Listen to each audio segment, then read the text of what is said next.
to our user group. We are here for April, and it's going to be a wonderful, wonderful session. So what do we have coming up? Well, we have a very special speaker from the other side. Actually, we Dataverse, and Reece is going to be joining us about Dataverse. And then we have another very special discussion. Latoya is going to be talking to us about designing a successful D365 implementation. We'll do a call for help, and then I will give you a very broad update of what we're going to be doing next month, because I've only just had it confirmed today. So it's not in the slide deck. There we go. We've got our pretty little pictures, everyone's smiley faces. And so with that, I would love to hand you all over to the one and the only, the always happy, the always cheerful, always puts a smile on my face, Reece. And I can't wait to hear all about Dataverse Security. Well, thank you very much. That was quite the introduction. You obviously haven't met me this week. It's been a stressful week, so this is going to be fun. Yes, Dataverse Security. Let's see. So let's get into this, shall we? I'll try not to keep it too dry. I'm going to be quite hands-on with it, because I think that security is one of these things that I can go over all the theory and all the rest of it, but really until you see it in practice, it doesn't make a lot of sense. And even when you see it in practice, it doesn't make sense. So we'll go with it. So who am I? Reece Campbell, my name. Start there. Dynamics techie. I've been working with Dynamics for 11 years now. So that's Dynamics on the CE side. Started in CRM on-premise, moved into the cloud eventually. And I actually started as an end user. So I started getting data out of the system. So I've used it from all walks. And now I'm a developer more these days. Power Platform geek, not necessarily a dev, but certainly I like the Power Platform. I spend a lot more time in there these days than Dynamics. I'm not going to go into the difference between the two, obviously. Developer of the Power Platform. I do not class myself as a software developer as such, because I could not at all code my own website from scratch. I'm not going to write a console app to go and make some amazing things happen. I'm definitely not going to be writing any mobile apps anytime soon. So Power Platform dev. Consultant. One search ahead of the customer. Pick your search engine, but basically that's how I see myself as a consultant, just a little bit ahead of whoever I'm working with. That's really all I need. Teacher, I love these sort of things. In fact, even in preparing for this, I've learned a little bit about security that I didn't realize was there. So I'll go through that later on. But I do love sharing knowledge, so it's a big part of what I do. Husband, I have a wonderful wife of quite a few years now, and a dad. He is a big part of my life. He's 3, and as you can see, he's very mischievous. That's a picture we got very recently, but that's a huge part of my life. He's very cute too. Especially that picture, so naughty. So let's start with some concepts. Get the dry stuff first. Security in Dataverse is all about, really, it's at the data level. It's actually at the row level, so record by record, more than field level. There is the concept of a field level security, which allows you to actually lock down the security of a specific field on a specific record and make it read-only to certain people or editable to other people. We don't do it very often because it's not the most performant, but it is possible. But security roles really are the bedrock of the entirety of security within Dataverse. Then we get into access. So security roles are your privileges. They define what you can do. Business units and teams are the way to segment your users within the system into different categories, into different teams and organizational structures. And through that, you get different access. And again, we'll go through that in a bit. It's important to note, based on my audience, Dynamics and Dataverse does not have a concept of a legal entity. We don't have that. That's very much an ERP thing. Although with dual right, they do bring it in through a company, but it's still not a permissions or a security thing. And then you've got environmental security. So that's managed in terms of tenant level. You can give people access to multiple environments within the system via administration roles through Microsoft 365.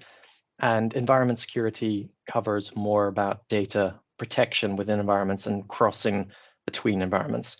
I'm not going to cover that really today. This is very much an introduction more than anything else to the security. So I'm going to be focusing on security roles mostly, but obviously I have to connect the dots with the business units. So security roles, they are building blocks as it shows on there. It's actually an additive process. So if I have a security role that gives me access, gives me full access to all of the accounts in the system, and I have another security role that someone applies that gives me only owner access, as in I can only read accounts that I own, it doesn't matter. It's a cumulative effect. So multiple security roles will add more permissions to you. Security roles will never take permissions away from you. So that's a core tenet of security roles in the system. So now we start getting into the actual specifics of privileges, what you can do. You've got your classic CRUD, your create, read, update, and delete. We then have AS, which was funny when I was putting that together. I didn't really think of it that way before. There are 8 privileges for records. There's other privileges, and we'll go through that in examples in a moment. But the append and append to are the ones that I think confuse the most people most of the time. And we'll get into that in a bit, but just to know that there's such a thing as the ability to append and append to.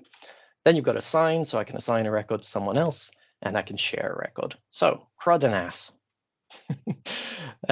So yes, append. What the hell is an append? Let's have a look. So I jump over into my environment. Let us have a look at my users. I've got a few different users going on here.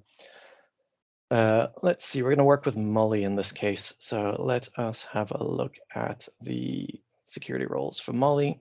So she's got this basic user. I'll get into that in a moment. And let us bring up the security roles. From a lot of this point forward, we're going to be doing a lot more demo. So I'm going to actually walk through things, which I think is definitely easier for this kind of work. But if we pop open this user, this security role that's been applied, so this is what it looks like in the system. We've got a security role, basic user, and we've got a number of different tabs. And you can see this can get pretty overwhelming pretty quickly. There's a hell of a lot in here. Now, few things to go over. Append is what we're looking to get to in a moment. But just note that each of the rows that you see in this grid, so if we have a look over here, let's just make that. So each of these are tables in the system. So I can individually permission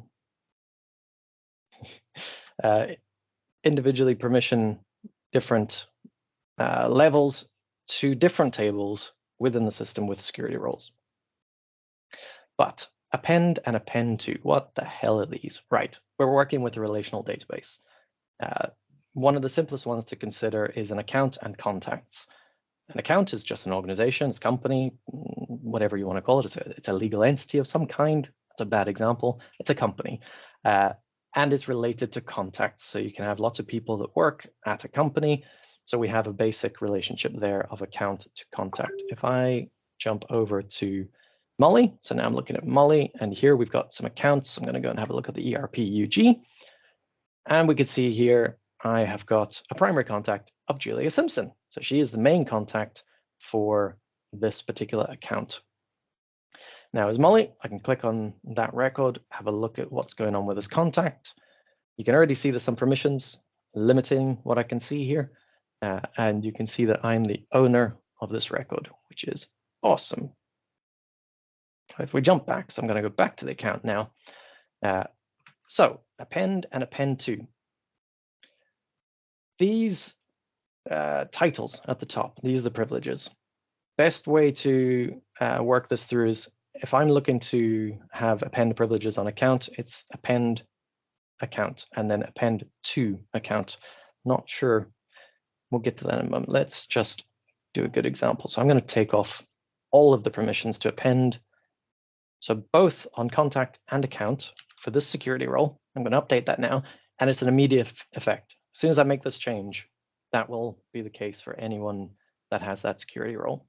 So now I don't have the ability to append or append to on account or on contact. If I jump back over to my account, now for this, I'm actually going to create a new one because the primary contact is read-only, interestingly. So let's create a brand new one, brand new.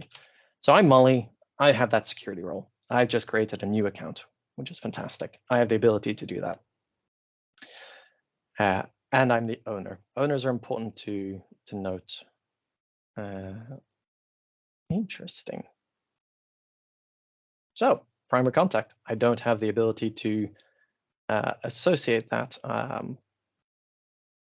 which I could do earlier when I was testing this. Let's try something else quickly.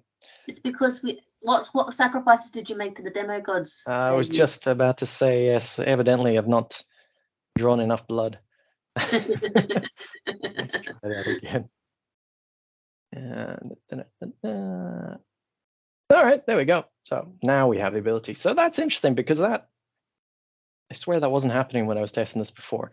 So it is an important thing to note. Security roles not only limit your permissions, they will also alter the interface for the user. So for instance, if I had no access at all to accounts, as in every single one of these little dots was a little red circle, like this one here, that I wouldn't see it in the interface. It would disappear from the screens that I'm looking at. That doesn't necessarily happen for everything, but it is often the case. So you can see accounts on the side because I have access to accounts. So in this case, I've now added the permission for append, so I have the ability to do it. Let's see if we can replicate that same functionality to get rid of it. Essentially, append and append to are the corresponding permissions for the same thing. It's relating two records together.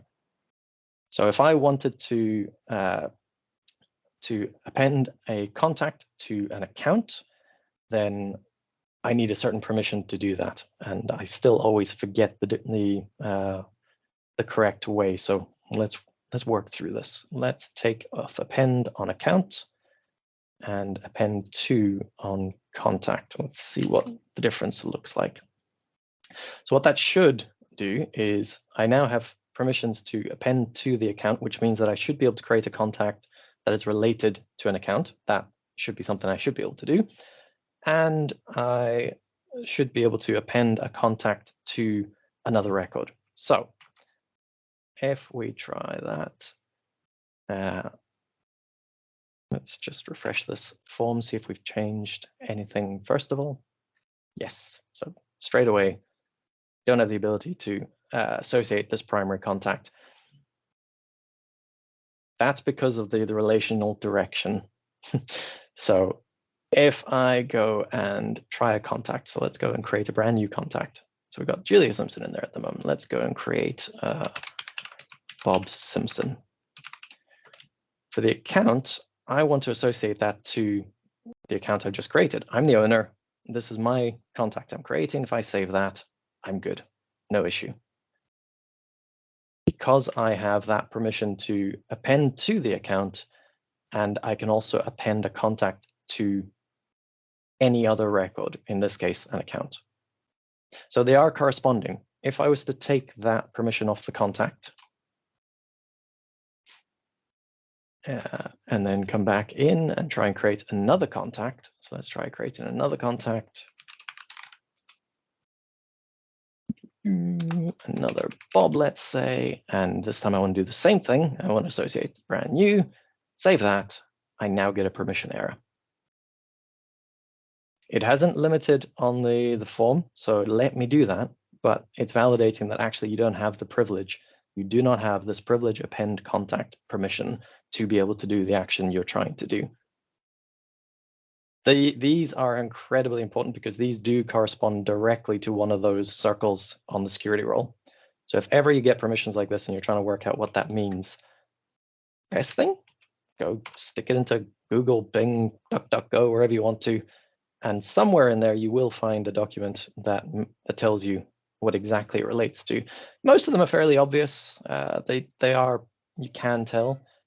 but sometimes they're not quite so. If they relate to a table, like these ones here, generally they're pretty straightforward. But if they relate to these functionality privileges down here, so for instance, this bulk delete doesn't mean there's not a table in the system called bulk delete. It actually gives me the permission to be able to do bulk deletion as a process in the system. So they can be a bit more tricky to diagnose. Yeah, so I don't have that permission. So let's go and correct that again. So contact, we put that append back on. And I said it was immediate. Isn't always necessarily fully immediate, but in theory, I should be able to save. There you go. So now it's back again. So what is the upshot of append and append to? They are the ability to relate two different records together. You really, if you're going to set the append to on one table, you need to be setting the same thing on another table. Otherwise, it wouldn't work. So if I wanted to give someone the permission to associate contacts to accounts, that's what I've done here. But let's say I don't want them to associate notes to an account. So I still need the append to privilege on account because I need to allow them to append another record to account. That's what that permission is giving me. But on the note table, I would need to take the append off. So I wouldn't be able to then append that to. However, that can get a little messy because that means I also can't append it to lots of different. It's a fiddly thing. More often than not on append, you tend to have them the same level on both. So that's enough on append for now. We're going to continue our journey in the PowerPoint world. So you saw all these circles, lots and lots of circles. And we saw our CRUD AS, which admittedly it has write-in rather than update, so less fun. But anyway, what do these actually mean? Why does it look like Pac-Man, as it says?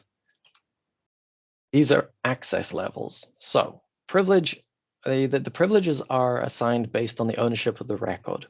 So everything we've seen so far has been records that my user personally owns. And that's the first level of access. We'll get into the levels in a moment, but that's your user access, as it calls it there, user or owner access.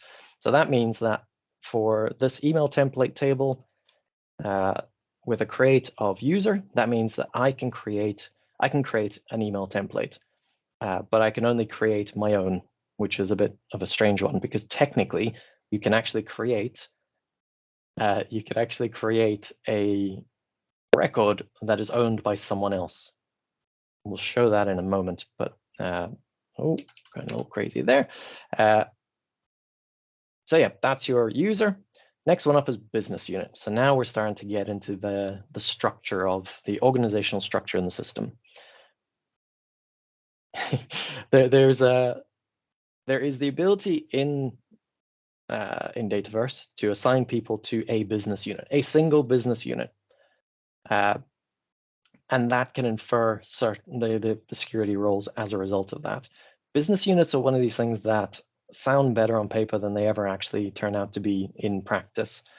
I've never seen a good implementation using business units, if I'm truly brutally honest, because in theory, they're brilliant, but in practice, they are horrible. Because what you have is every single Dataverse has a single business unit, the root business unit. Everyone by default goes into that business unit.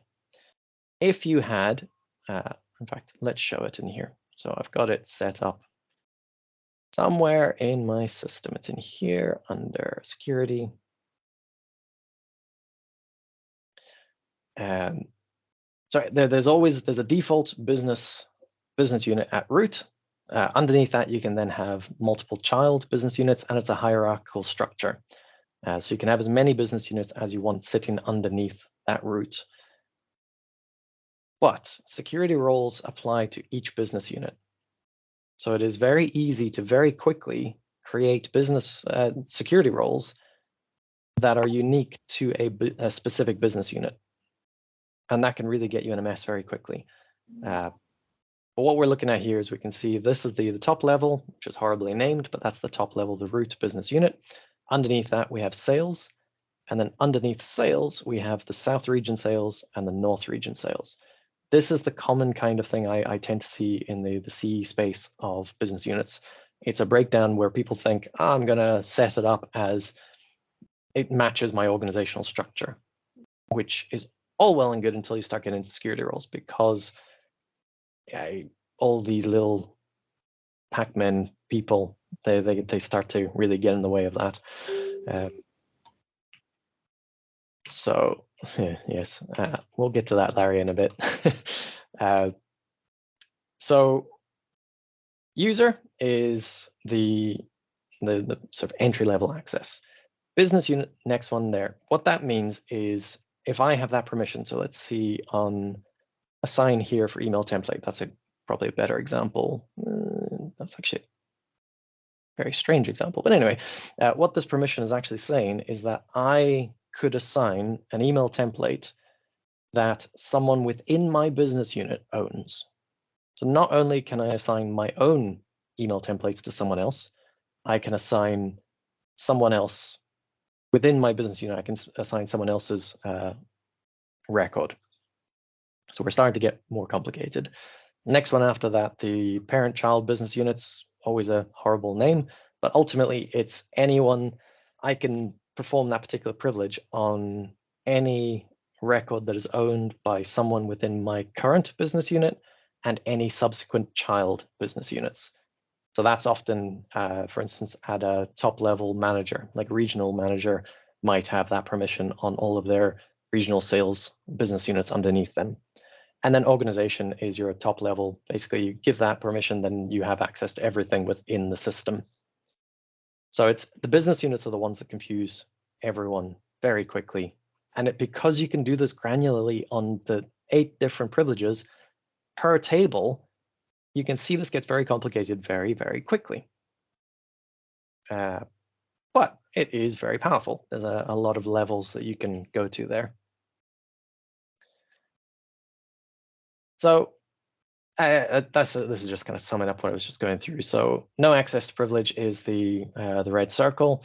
Access if owner is that sort of user level. Access if owner is in the same business unit as I was saying a moment ago. Parents, so children, and then full access. Let us jump over into the demo again. Let's have a look at this in practice. Let us go back to good old Molly. So I can see here 3 accounts in the system. Now, if I jump back over to my sysadmin, so this is the system administrator, I can see everything. I've got the sysadmin permission, which is a special type of security role. System administrator and customizer are 2 special security roles. There's a few others as well, but those are the 2 ones that are of importance. What they give you is they give you full access to everything in the system automatically. So any new table is created, anything that's added, a sysadmin will automatically have access to it, which is inherently a problem for development, because if you're going through development, you usually stay as a system administrator and you don't probably test things. It's a bugbear, but it's a common thing. As you can see here, we're now looking at the same accounts. There's 111 accounts in the system. Molly only sees 3. So why? I mean, I talked about the different reasons, but if we have a look, let's see, we've got brand new, we've got ERP UG, and we've got test. So we've got brand new ERP UG and test. The reason for it at the moment is she is the owner of these records. Her permission for read is user permission. Hence why she can see that. And they're in the same business unit. So that's why we're seeing those limited records. Now, it can get interesting, because one thing that I found, which was quite a fun thing to do, let's say I take all account privileges off. So now I can't see any accounts. So with that being the case, if I jump back over to Molly and again refresh the page, as I said before, my account is now actually, or my app has now changed. Technically, it's showing this because I just navigated to there before. But you can see in the sitemap, accounts no longer exist. Because I don't have the privileges to see it, it just hides it from the system for me. Which is, it's nice, but it's also tricky sometimes. But let's go back over, and now let's try something else. So let's say I can create a business unit. So I'm changing it to a business unit. It's a bit hard to see there, I think. So it's now the business unit permission for create. And I'm just going to leave it at that and see if that changes our app.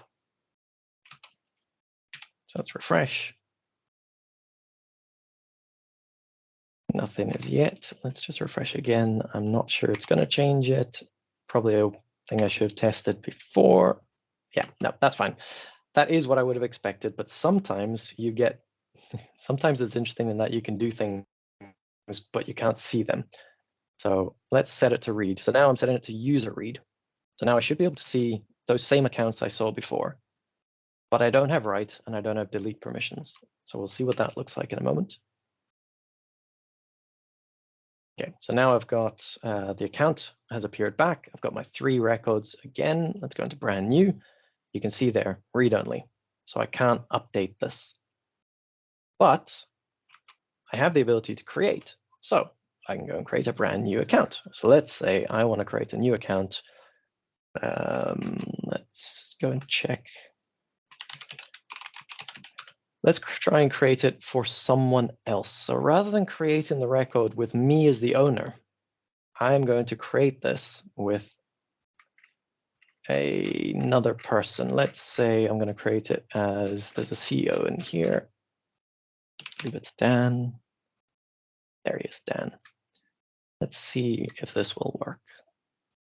So test owner, I'm getting access as denied permission. It says I don't have enough privileges. However, let's go and actually check that. So I've created that account. And there it is. The account has been created. I have the privileges to create the account because at my user level, I can create an account that is owned by someone else within my business unit. Dan is within my business unit, so I can create an account for him. The permission error I'm getting here is because I can't actually read that. So once it's created, it tries to show me the record that's been created.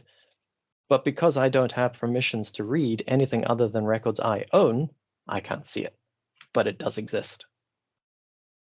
So that's one of the fun things you get in the world of security roles in Dataverse. It quite often, what you're actually troubleshooting in terms of permissions is not the role that the person has. It's quite often a record related to that record, or sometimes even automation that is trying to create the record on your behalf. You often get security permission errors coming up whenever, for instance, if I had, let's say I had a workflow, a synchronous workflow in the system, an automation, that when I create a new account, it's going to create a task for someone in my team. If the permissions were not quite right, maybe the person in the team didn't have the permission to own a task. That's possible. It might be that I don't have permission to append a task to an account. There's lots of different things, but I can create the account, and what I will get as a permission error sometimes will come up through the interface as I don't have that privilege, but actually it's specifically for the user that the record is being created in the context of. So now we're delving into far too much.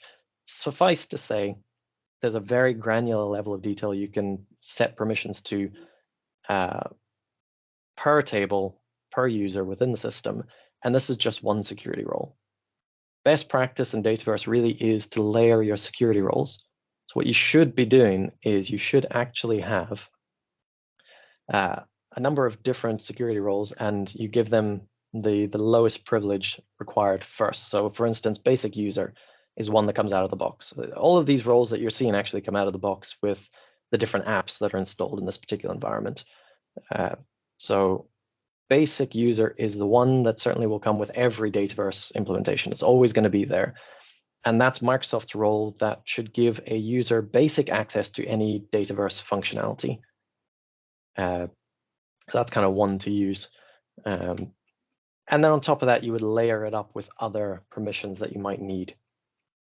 So that's generally how you would see these done You can see there field service ones, different permissions going on there. There's an administrator versus an endpoint user. So you can have as many different security roles as you want. So yeah, security roles are the bedrock. They're the basis. I'm not going to talk for much longer because I've already delved into it a lot. I have covered the security roles that are important here.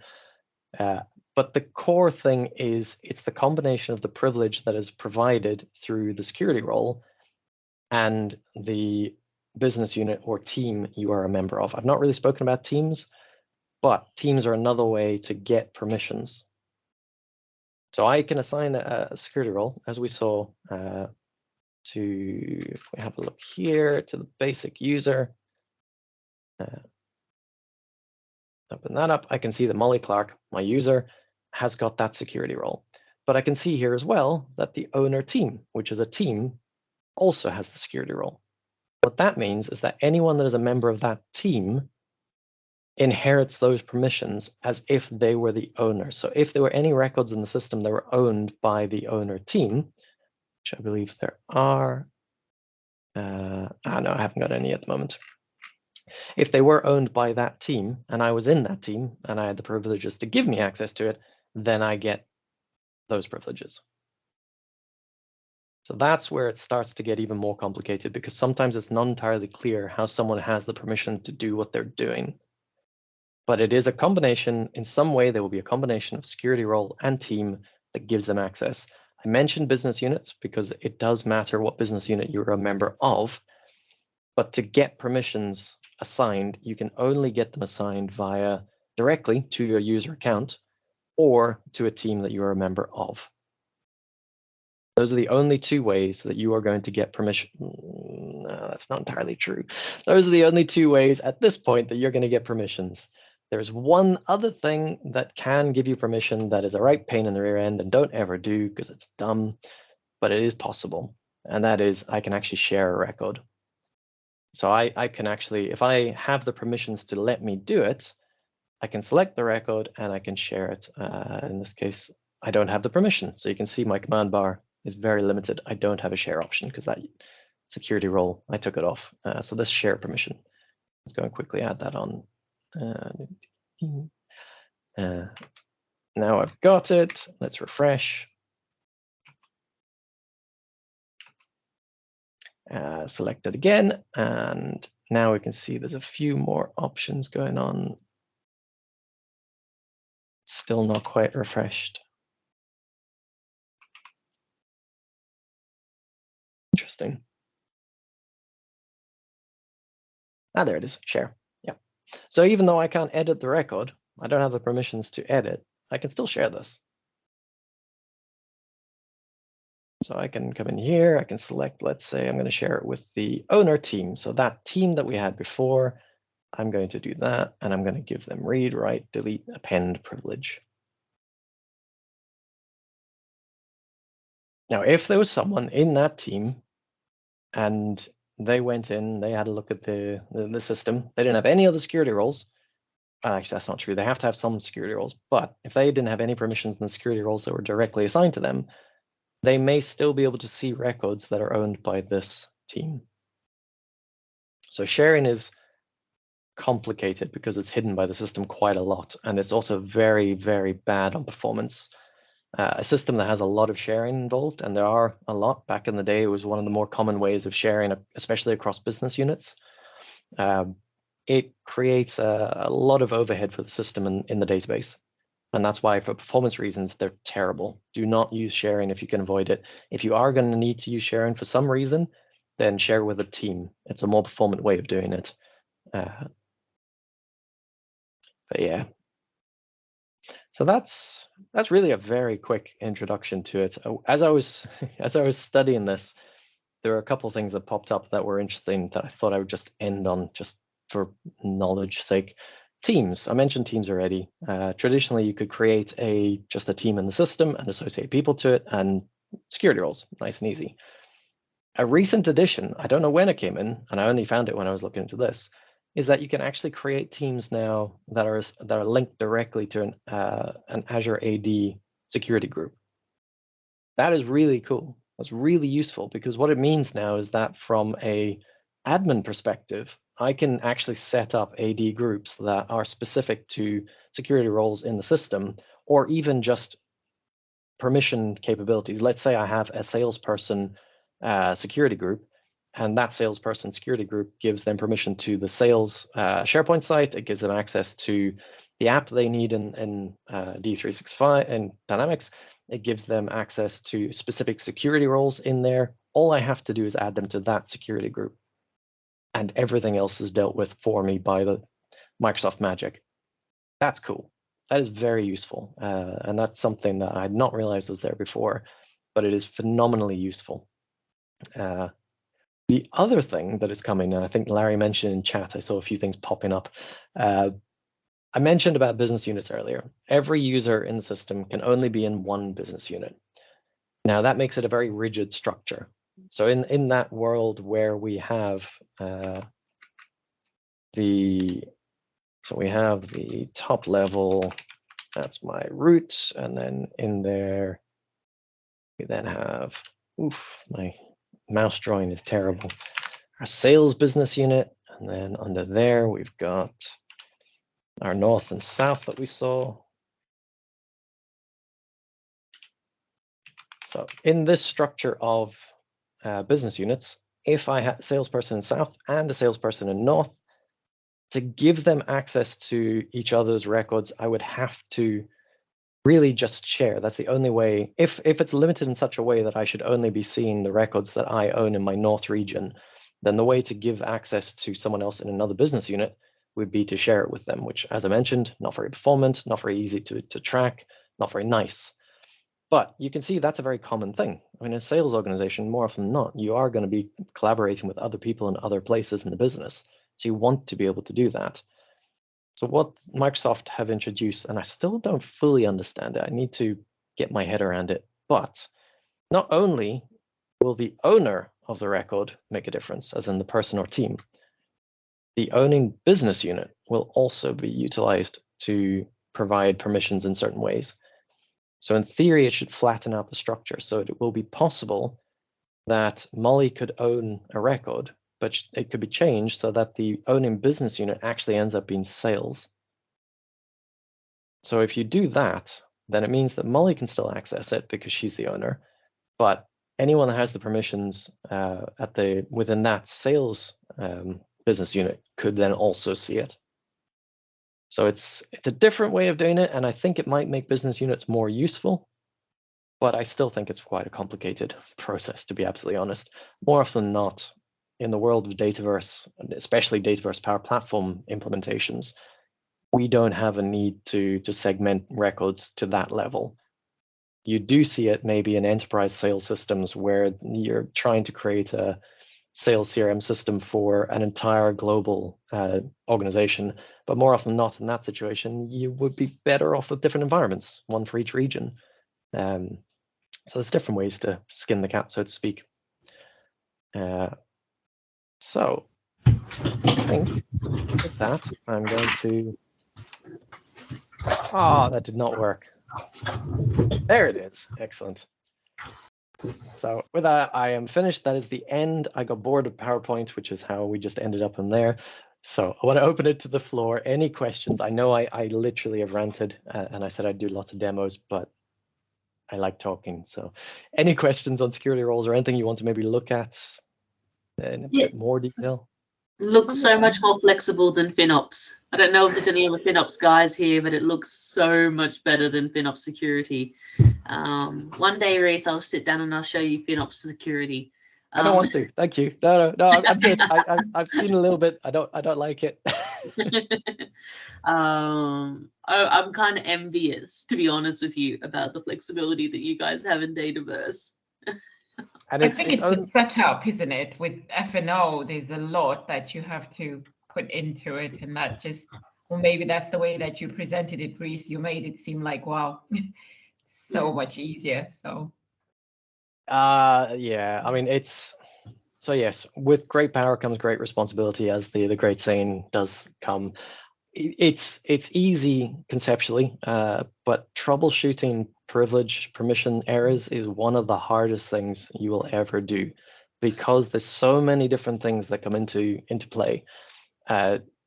Security role, that's the only way you get permissions other than the sharing, as I say. So in theory, it should be straightforward. However, those things cascade down to related records as well. And I didn't go into that because that's not a 101 topic. That's getting into much more complicated stuff. But if I have an account, it's set up with certain relationships to related records like contacts, like notes, like activities, in such a way that you can also modify those relationships to say cascade ownership.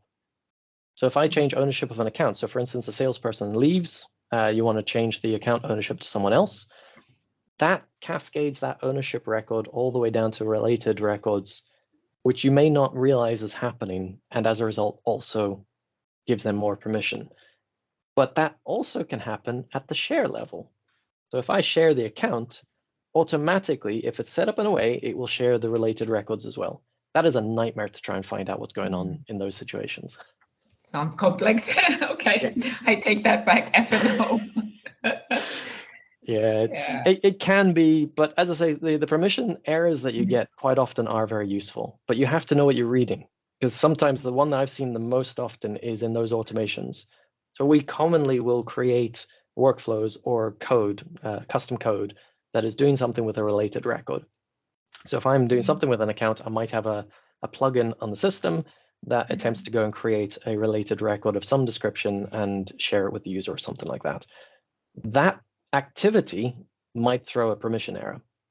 So the code itself, the plugin code, runs a system, so it's system administrator. It can do anything it wants. But let's say it tries to create a record that is owned by a team. Maybe that team doesn't have the permissions to own that record. So teams can own records, as we saw. But let's say that team doesn't have the correct privileges set. That is going to throw an error when the plugin tries to do the work.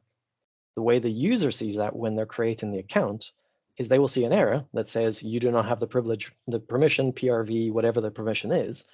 But just a little bit underneath that, it will actually say for this user ID. And that's not the user ID that you are. It's the user ID of the one that's throwing the error. So it can be a bit misleading sometimes, troubleshooting as well. Got it. Do we have any questions? Yes, I do have a question. Mm-hmm. And that's regarding the Append 2. Yes. And I must say it's I think it's even me as a trainer, it's always the bit where it's difficult for people to kind of to convey what it actually means. Yeah. And I would say that Reece, what would you say is the perfect analogy to use when explaining that to someone? I thought I had it in my head when I was going through it yesterday, and then when I did it today, I was like, wow, I've spent 5 minutes trying to explain this, and I still don't think I've explained it properly. It's the key thing is to keep in mind it is reciprocal. So yes. The append and append 2 is just either side of the same relationship, basically. But I like to visualize it as the account and contacts thing, because everyone can understand. At a company, a bunch of people work there. So if I want the permissions to be able to associate an account to a contact, then I need to have the relevant permissions to do that. And it comes down to where you put in the lookup on the form. So if I'm creating a contact that has a parent account, then I will need to have the append to privilege on account, because I need to append to the account that contact that I'm creating. I think for me, it was the key thing was remembering that all of the permissions, all the privileges, that line at the top, the CRUD ass, read that before you read the table that you're looking at the permissions of. So it's append account and append to account. When you put it in those contexts, it makes a lot more sense to try and work out the difference. Until I remembered, I read that somewhere in a Microsoft document. I was like, that makes so much more sense. Because if you don't think of it that way, you're just looking at account and going, which one is it, append or append to? I can't remember. And going the other way as well on create. That's the way I always think of it first. If I want the permission to create an account, that's create account. Delete account. Append account to. Yes. Append to account. if you think of it in those terms, then account and contact as a relationship, you can then put it into actual examples. But that's the best trick I can think I know of, is that append to account or append account to. The wording makes a difference. Yes, yes, it does. It does. Yep. Thank you. That's all right. Cool. I hope no one's fallen asleep now. No. No. Thank you so very much for that, mate. All Alrighty, so quick share back of the screen. This one here, please. And we have our next lovely speaker, Latoya. Hello, my darling. Haven't seen you for ages. I'm very excited to be, I need to look here, for you to be talking to us about designing a successful D365 implementation strategy. That just rolls right off the tongue, hey? Yes. So handing over to you now. Thank you. Thank you so much. Can everyone hear me still? Yep. Yes, loud and clear. Yes. Okay. It's going to be a little bit tricky to, pick up after Reece has gone and done his thing. So I'll try my best not to bore everyone. Hello? Hello. Oh. Well, I lost you there. Yes, I lost you guys there for 30 seconds. You froze on the screen. Oh, no, we can hear you the whole time. Oh, okay. All right. Can you see my screen? Yes. Yes. So unlike Reece again, I'm into PowerPoint. So thank you guys so much for having me. It's my very first presentation with the user group, so I'm happy to be here to discuss the topic with you about designing a successful D365 implementation change strategy. And want to look at the hidden heroes. We want to look at those individuals that sometimes we overlook and might not necessarily realize just how important of a role they play in helping the overall project team to deliver on projects. But before that, just to give you a quick synopsis of who I am, been in the D365 area for about 6 years, working on CRM as well as finance. I'm a change manager. I am an advocate for change. So I'm CMI certified as well as ProSci, and I've been around, worked at a couple of different industries and consultancies, and something that is true to me is that true change is internal. So starts with me as an individual, and then it spreads out. We share it. What this slide doesn't say is that I love all things, sci-fi. My best and favorite, series is Altered Carbon and Grimm. Love that. My favorite fruit is mango, if you should ever know, and I hate anything that crawls. So I've never gone camping, like never. Believe that all, holidays should be in hotels. Okay, so that's a bit about me. Before we start, just to give you a heads up, I like interaction. So I have put a few hidden words throughout the presentation that, I am hoping that we can use it as a conversation trigger. So to the top right, as you can see right here, we've got some hidden words. So they're all placed to the top right. And, I'll be asking questions throughout just to, trigger thoughts around change and how we as, consultants react to change. Okay, so what is change? You know, what's going on today? You know, change has always existed. You know, we've used different words to describe change, and it has manifested in different ways. You know, like, for example, storytelling back in the olden days, you know, where, you know, we were actually talking and speaking to the hearts and minds. You know, that's what storytelling was all about, you know, was imagery, you know. And in early Christianity, you know, when we're thinking about change agents, when we're thinking about the compelling vision, you know, that sort of thing.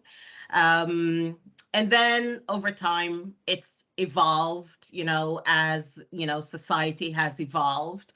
And, you know, it's brought us to the industrial age, you know, to modern times, you know, where we've got new concepts coming up, you know, concepts such as standardization, co-ownership, you know, we want to now look at team performance and things like that. And then there is change in today's world where, you know, some of us are technologically challenged. You know, we wonder where the key is and we fool around with it and we get all pressured and flustered, you know, around change, right? And then the other areas of it is around, you know, especially with, you know, the pandemic and everything that kind of like fell on us, the idea of flexible working and what it means to have a work-life balance. But it also, you know, propel us to consider what it actually means as well to gain and develop new skills, new ways of thinking, new ways of being, new ways of reacting, right? And then we've also got, you know, how change is different, right? Because not all change is the same. In our industry, we're accustomed to our technological changes. And at times, you know, we get confused between people change and IT change. Sometimes I've had to say to people that come to me, I'm not ITIL certified, you know, I'm a people certified change manager type of thing. But change plays a role as well in mergers and acquisitions, for example, you know, where we're looking at structural or revenue generating and business development activities. An example of that, you know, we know in our industry is, you know, like Accenture, Avnet, Quantique, you know, those guys, IBM, you know, they focus a lot on, you know, mergers and acquisitions and that, and change managers, you know, play a role there, you know, to make sure that goes across properly. Then we also have our, what I would call organizational changes, where we need to consider, for example, you know, reporting or process reengineering, and also managerial areas of business change that occur, you know, throughout the organization. Sometimes locations as well, you know, changing offices, those things as well. And then we also have cultural changes, and cultural changes. This is where we're looking at, you know, organizations' beliefs, their vision, you know, their mission, what they think their purpose is supposed to be about, and how we communicate that or help them to communicate that to their wider, you know, community. It's a great example. I think my best example that I have in mind is, like, for example, Nike, you know, Netflix, Dr. Martens. Some of you guys might have worked on Dr. Martens and realized that, you know, how they've adjusted to change is to, you know, kind of like build a whole way of being and culture around those shoes. You know, it's music, it's fashion, it's change, it's eccentricity, you know, that sort of thing. And so that brings us, you know, to sometimes also having to consider what do we really think about change, you know, and a couple misconceptions we've got, you know, and there are possible pain points, you know, is, for example, you know, change is easy. one of them that gets me, it's like, for example, you know, it's an upgrade. No one will resist, so we don't need to do anything. All right. Another is, you know, leadership can be hands off. So we don't need to see anybody visibly and actively doing anything to bring it across and to champion, you know, the change. And then I think this might be my pet peeve where they say everyone does change. Who is everyone? You know, and what change are we talking about? So those are little things that I just kind of like, okay, who does that? All right. And then sometimes we get, I would say, misconstrued around change and training. You know, I hate that word. For anybody who's been working with me, you know, they know I'm always trying to figure out how can I get rid of training? I'm not just training, you know, I am contributing to the development of new ways of being, behavior change. I'm a big advocate for that, you know, continuous learning, personal development, that sort of thing. That's what I think, you know, change along with learning and development actually does, right? And then we've got change managers don't need to know the technology. But if some of you have been working on, you know, like 2009, AX, before D365 was the fancy word, or AX 2012, and then all of a sudden, you know, we switched to D365, you know that there is a bit of kind of like moving from Word 2003 to Word 2016. You still fluster around. It's not the same. Things are not in the same place type of thing. So I would say that if a change manager is not aware of the technology, they cannot support properly the true change that is that is supposed to, you know, be brought across in the organization. And then another thing is that, you know, resident expert knowledge is not needed. That's not true.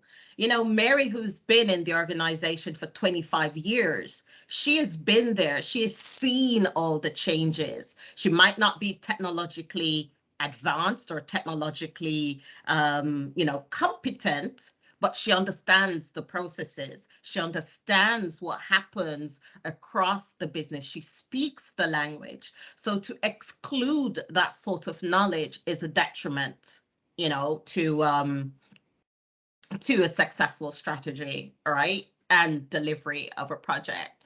And as I said, I guess I want to drop my first question here is, you know, if you had to, could you say in one word what value you think change managers provide on projects?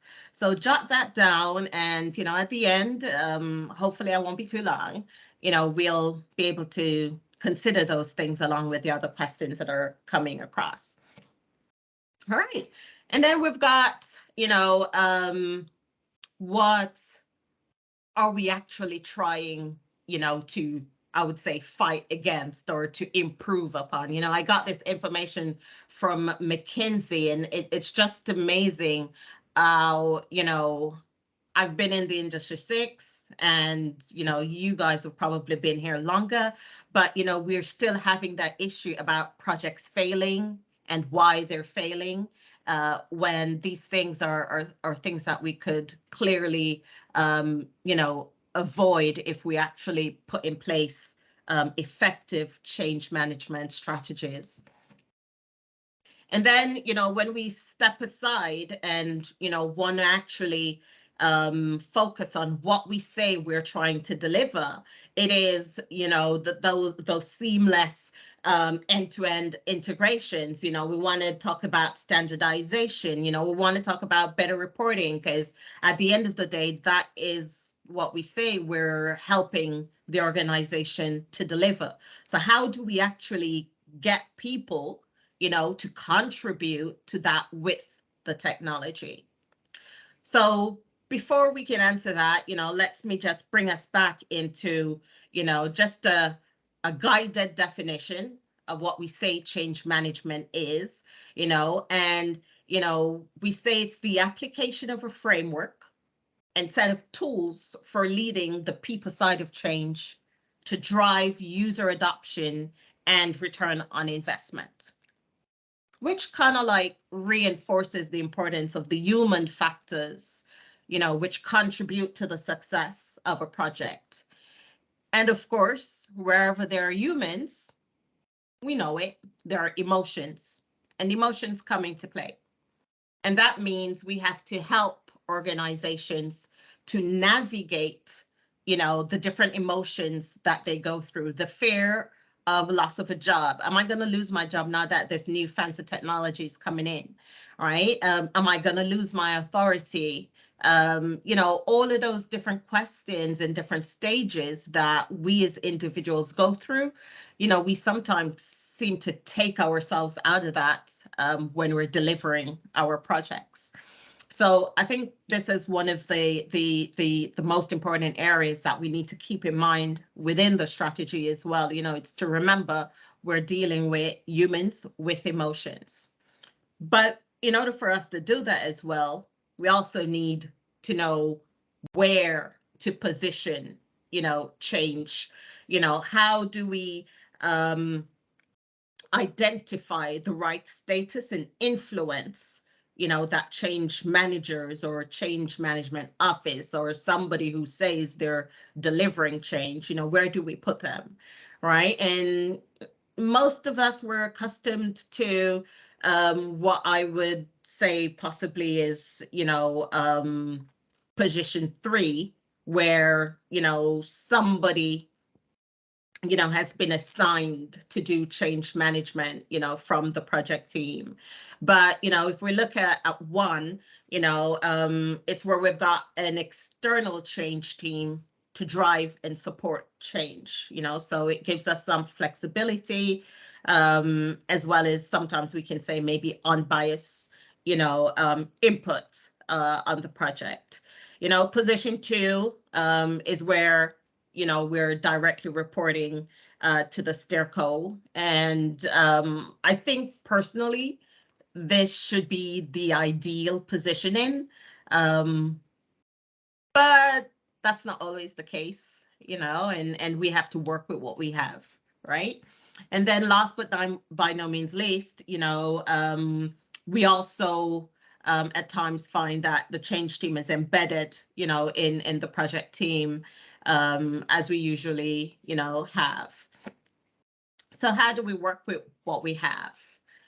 And this is what, I think is a good structure in terms of positioning for change, where we've got 3 distinctive work streams. And then right there, we've got that supporting structure across all 3 with the change champions, because that's where the visibility, the vision, is gonna come. And so, to set things in context, I found this quote, and I thought it was amazing in terms of everyone has the fire, but the champions know when to ignite the spark.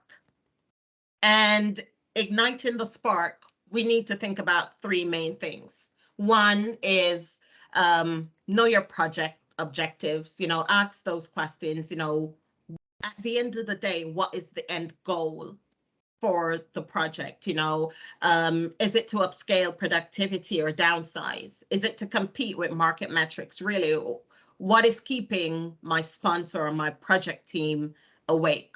What are the obstacles, that they're facing and that I can help or add some value to? And then second, definitely need to know your people, as I said, what's keeping the sponsors awake, what are the true opinions about change? Are the right people where they are to support, the change? And then 3, know your purpose, as I said before, is all change management the same? No. Depending on the types of project it is and the KPIs that I've identified, the change mandate can be very different. And, they all require different change management skills. All right. So not all change is the same depending on what we are asked to do.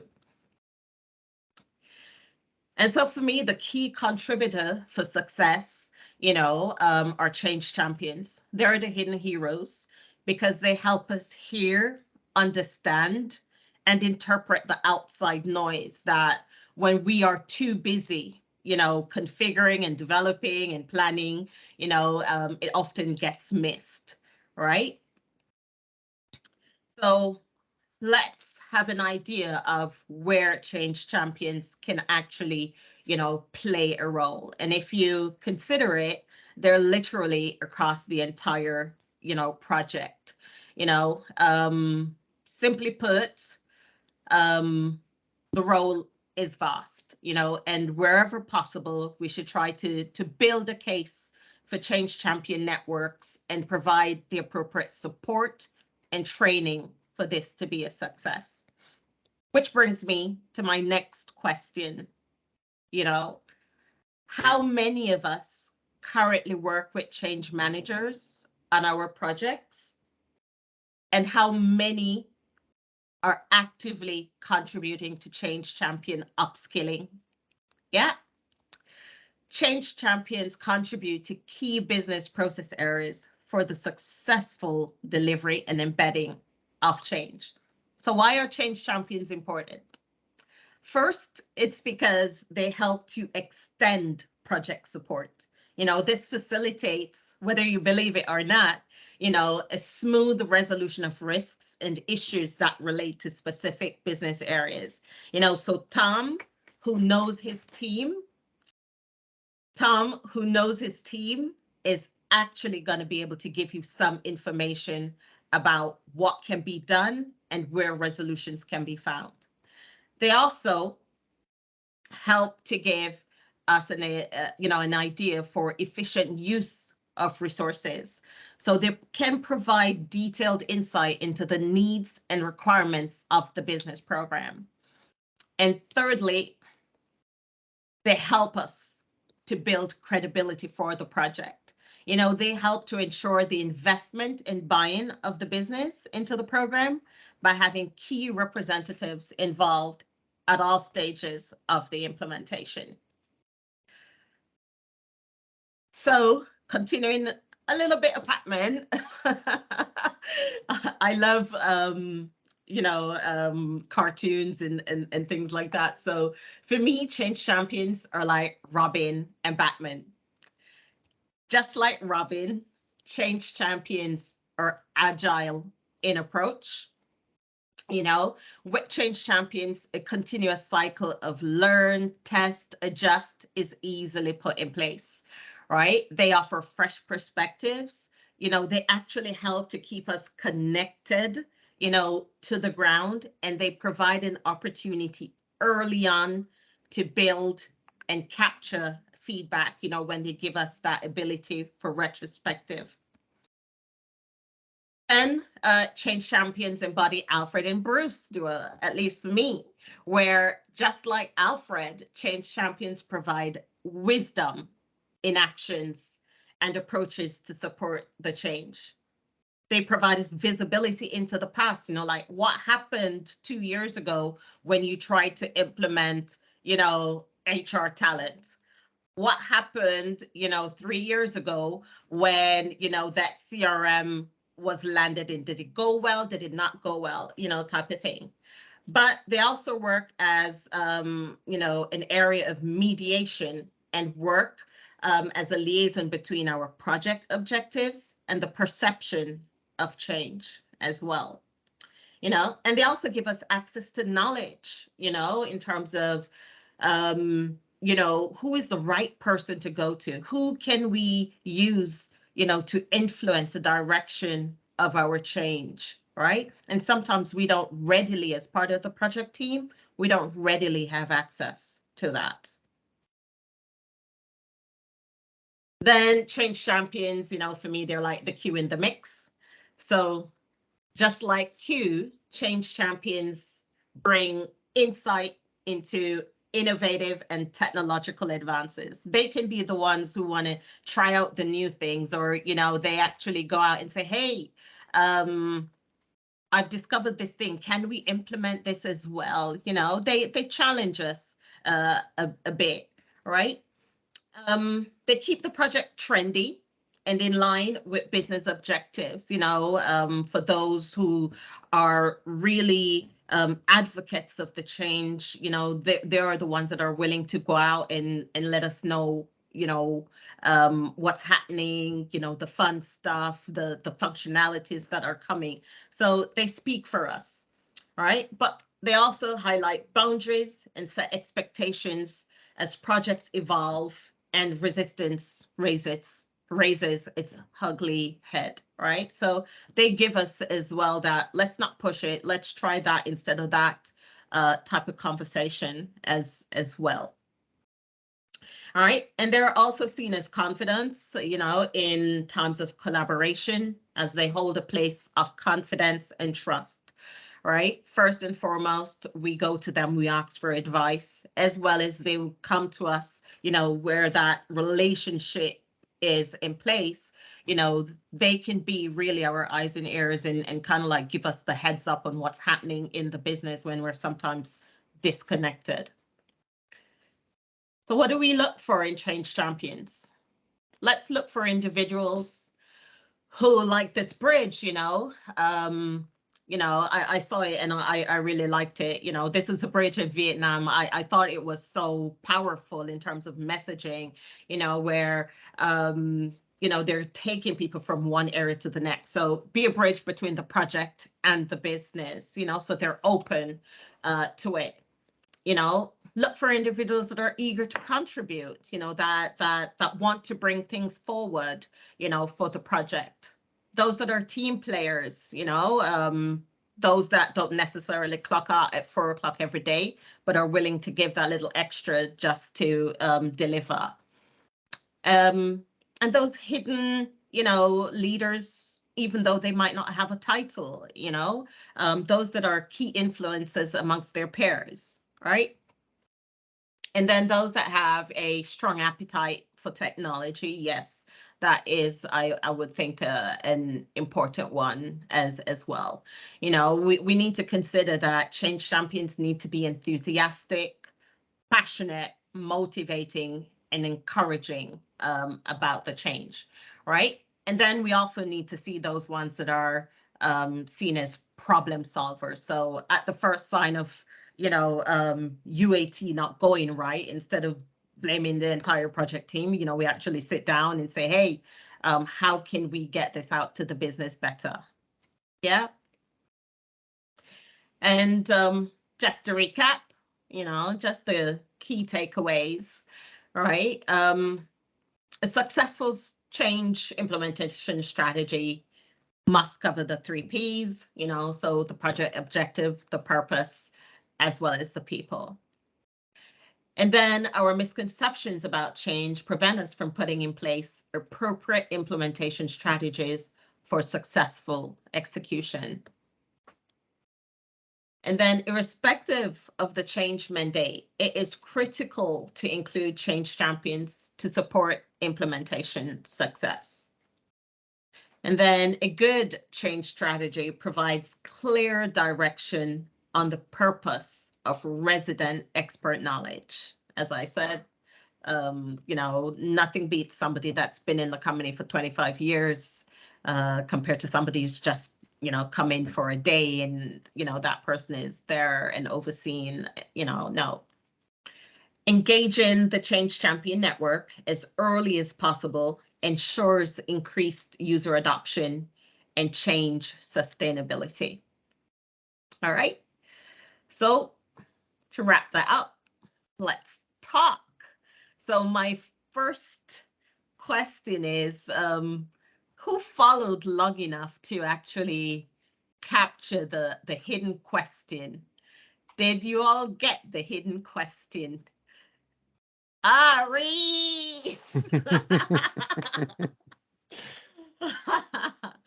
So how do you support change on projects? Oh, God, I wish we did it better. Yeah.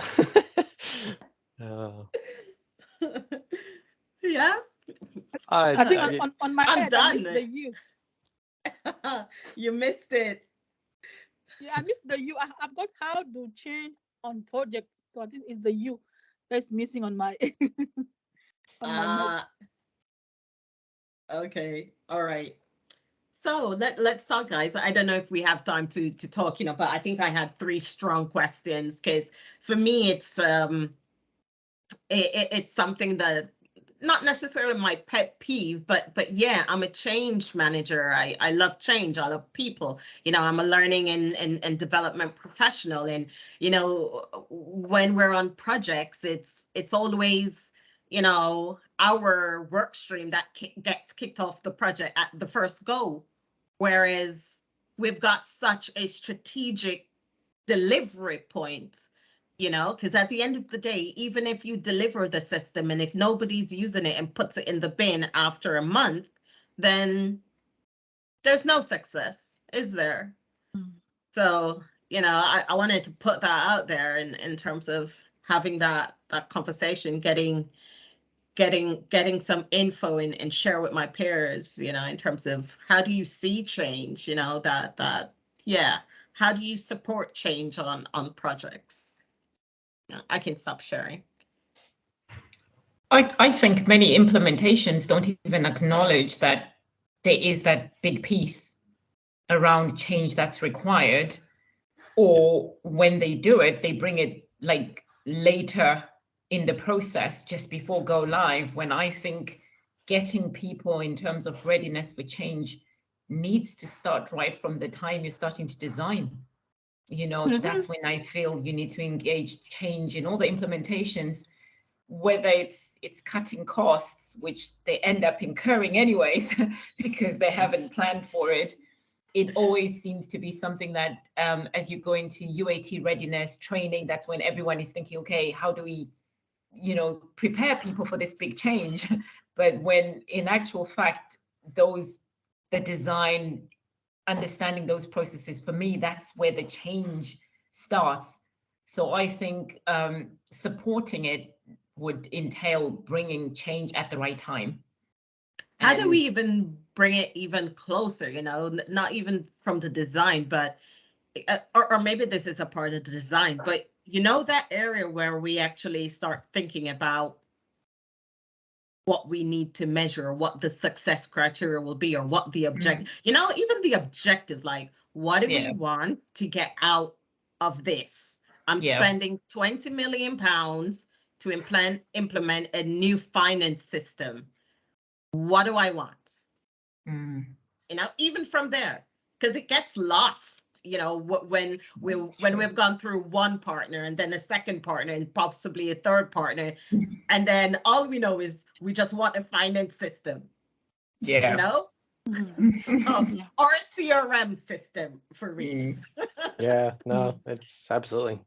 I find that it's something that is often absolutely missed, because you've got your BAs, your people go in and get some requirements, or functional consultants. They'll go and speak specifics. They'll gather requirements and they'll have people in rooms, but they'll be so focused on their little thing that quite often they end up being siloed into that thing. And then they hand that off to a developer or a team of developers. The developers then focus on even more specifically that thing, because there's a button that you have to worry about. And no one properly sits across the whole thing. And I find that is one of my biggest frustrations on almost every project I've ever been in, is that. But I don't know how you get a customer to buy into that, because that's the problem for me. We can have anyone in the project sitting there because they're going to pay us to be on the project, speaking to them regularly. We can make them do that, I suppose, but that doesn't help, because you need the person from the company. You need that 25-year veteran to tell you what's going on and how to do it. And even just getting people to test my system, that's a nightmare in itself. So are there any tips, any sort of experience or anything that you can advise around that? Like, how do you get customers to say, actually, yeah, sure, here's a person that can actually help you whenever you need? Well, I think for that, I think what works, is doing that whole analysis of the organization. So, and that's why I said, Mizelle, before you even get to that, change management comes in way ahead of even the pre-sales guys, right? Where that whole analysis of the organization as well as, their appetite, for what they say they want to do. Because, what they say they want to do, and if it's not questioned and challenged, that's what they think they want to do, but that's not really what they should do, if you see what I mean. And that you can only get it if we have gone in and done that whole organizational analysis. So looking at their hard areas as well as their soft areas. So their structure, looking at, the skills that they say they have within their businesses, looking at the systems that they've got, all right. And then coming up with that person, because by then we should be able to understand who is that advocate, and not just advocate or sponsor, but somebody that's really willing and ready to drive that, right? And at that point, because we would have had the occasion to coach and to speak the language, right? And to kind of like put in those trigger questions and say, oh shit, we didn't think about, oh sorry. Right? we didn't think of that. That person that will trigger that thought to say, oh, we didn't think of that. And it's at that point, that getting somebody to test the system, it's not just getting somebody, it's being able to backfill that person, for example. They never think about backfilling, for example. Yeah. And also, Latoya, if I may add something, I think you mentioned overall the case for change, and I think for me, from experience, that should even start and finish before any maybe LFP goes into the market. Like internally as a business, they kind of, if someone can take the lead and really, really dig deep into what do we want, why do we want to change, and then what's the vision. I think that's, for me, that's really the starting point, and even end it with something solid, like written black on white, like we want this, we want that, we need this, or we need that. And that could be like a first stone into really that implementation. Because really, when the partner comes in, most of the time they will focus on the functionalities. So does the system can do this? Can it do that? Can it do this? So they're really, really, just like we said earlier, they're really focused on pressing that button and then it will do this, pressing the other button and then it will do that. So really the case for change is really beforehand, internally, and then afterwards, if they really understand what they want to do, they can still have someone that will kind of make sure that the change that we want to implement really happened.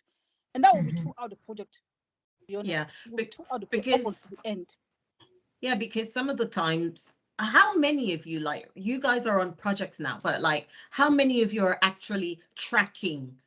You've got your project objectives, and they're actually measurable objectives. So you can say whether or not you're achieving what you set out to achieve. It's not a trick question. No, we've got days and a deadline. I'm really lucky on my current project. Say that again, Julian. I'm really lucky on my current project. They've had a change management company involved since before we started. Awesome. Excellent. Awesome. So we're really, really spoiled on my current project. They're so nice. And they do measure. We do have like reports that we give in where they are tracking against that. But we're only in the analysis phase of the project, so it's still too early to tell. I'm just wondering, I find that the ones that have never done this before, who've done this a long time ago, or internally, if they don't have, like say if you've got a team of people doing this and, you find that the bulk of the implementation team internally from the client side are people who've been there 10, 15, 25 years, who've not gone out there, they don't have an experienced person, they will never see that the need for change. I think it's people who have experienced or seen how badly implementations can go that would probably take that stance to have change even before you bring in a partner, because you almost want to get your house in order first, because when you leave it to an implementation partner, you know, they're coming in from a system perspective. They're coming in that, okay, I've done what I'm meant to do, and they go, but no one has actually bothered to, you know, make sure that the business is aligned with the implementation. So I've seen, I think the ones that have got like more, I don't want to use the word, that haven't been involved in implementations for a very long time, where you get someone who's like, we've been using this system for 10, 15 years, we want to change. Those people would never, you know, it's rare where you get those, but I'm yet to come. I think actually one project that's had it, I mean, I didn't get to stay to see it go live, but it's just, all the other implementations, there's never change, or if it does come, it's not a necessity. It's almost like someone has to think about the budget. Do we really need it? And